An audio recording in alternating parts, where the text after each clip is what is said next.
My name is Jim DiCarlo. I'm a professor in the Department of Brain and Cognitive Sciences, and I'm the director of MIT's Quest for Intelligence and also the co-director of MIT's Center for Brains, Minds, and Machines. And on behalf of MIT Quest and CBMM, it's really my privilege to welcome you here today. We've had an enthusiastic response to this, and many people are viewing this online. We're streaming this as well. And so we have a really full agenda, and we're going to try to keep on schedule, so I'm not going to say much more than this. Really, what I'd like to start with is really sort of one of the highlights of the day is we have our Dean of the School of Science, Dean Nergis Mavalvala, and she's going to kick us off. And she's going to tell us a bit. I could go on and on about her amazing scientific accomplishments in physics, but in the interest of time, I'm just going to welcome her to the floor. So Nergis, thank you for joining us. So can we give her a round of applause, please? Thank you. So thank you, Jim, and I really worry for you if I'm the highlight of your day. I assure you the day is much more exciting than me, but I will try to kick you off with some excitement. I've been thinking a lot about what Quest means. So I'm Nergis Mavalvala, as Jim said. I'm the Dean of the School of Science, but first and foremost, I'm also an experimental physicist. And there's a few times in a lifetime that we can experience the birth of a new scientific field, sort of the emergence of some life-altering knowledge. And sometimes we know the enormity of that moment in that moment, and sometimes we don't know it until years or decades later. Sometimes it's entirely chance, luck, serendipity, and sometimes it's deliberate and comes from, a deliberate moonshot question. Sometimes the question was ordinary, sometimes it's big. And this is really what excites me about the quest for intelligence. Its mission is to understand the science of intelligence. I can't imagine a bigger, more moonshotty question. And so that's sort of the thing that I'm so excited about. And Quest is all of the things I just said. It's actually a pretty simple question. It's been asked by humans for millennia, right? And yet it has profound consequences. It's also a moonshot, yes, but remember, moonshots are not just something that magically happens in the future. It has tractable goals and methodologies, so that's really important. It is hard. It will take years. And it has the potential to birth a new scientific field, right? This is the part that we should be so excited about. Now, I can say this with some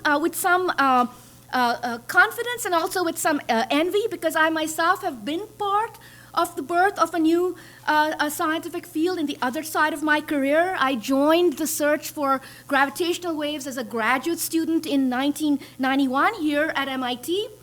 And the first discoveries of these imperceptibly faint ripples of space-time itself came to us in our instruments in 2015. That was 40 years after the first serious investments were made in the instruments that could detect these waves, and 100 years after Einstein predicted that they should exist and they should carry information to us from the dark side of the universe. So if you're thinking about long planning, moonshots, we can really, that's an example of that.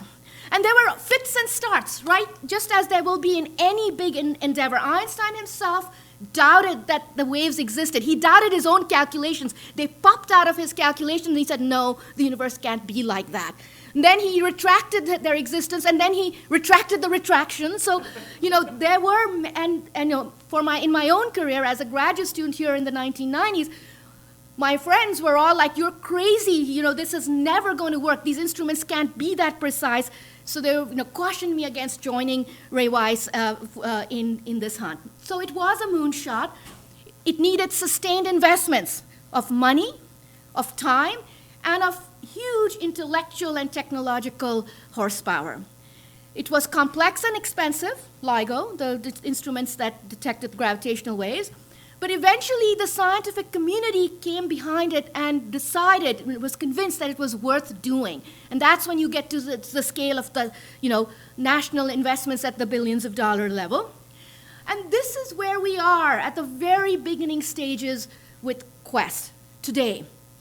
This is an enormously complex problem that will take those kinds of investments, long-term investments of money and thought. But I ask all of you who are here to imagine the future and to think about whether we could be gathered here to witness the birth of a new field with all of its growing pains and with unimagined discoveries that could come. Now, history will tell if this is that moment, if this is, if Quest is the entity that will help us get there. But for now, we have work to do. Let's roll up our sleeves and get to making discoveries, to building the enabling technologies that will let us get there.